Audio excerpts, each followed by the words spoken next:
Now, to that, we also see very early in Christianity a distinction between what we would call primary doctrines and what we would call secondary doctrines. And we still have that to this day.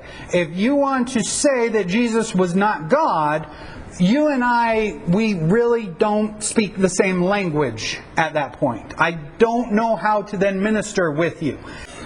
Do we see total agreement in church fathers? Not in the least bit. For example, Church Father Origen, we talked about him briefly. He denied the literal existence of the Garden of Eden.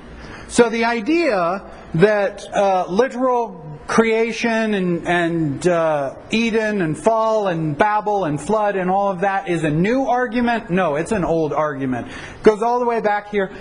So Origen denied the literal existence of Eden. It was more symbolism. It was more some sort of metaphor. Whereas Augustine taught the literalness of the Garden of Eden and now uses it as a metaphor for what paradise will be like. Yes? So if he's denying the existence of the garden, does that mean he also denied the creation of Adam and Eve? It is possible that with that he denied literal Adam and Eve. Right. He may have accepted symbolic Adam and Eve.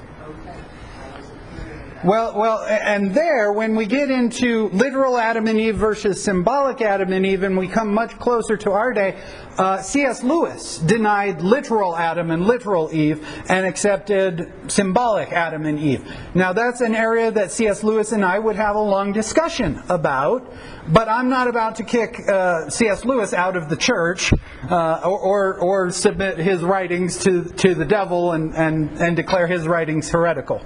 C.S. Lewis then now has to answer, how is it that the genealogy people through the DNA study have determined that all people come from Right. Right. And the point here, once again, is not who's right, who's wrong. It's just to acknowledge that people throughout the centuries have read the same book that we read and come to different conclusions about it. And we have to ask ourselves, is that a major difference or is that a minor difference? But keeping in mind we're doing historical theology this morning and not trying to determine right and wrong, just acknowledging that from the beginning, from very early in Christendom, we have people who took Genesis 1 through 11 literally. We have people who took Genesis 1 through 11 figuratively. We're not going to settle that debate this morning either, right?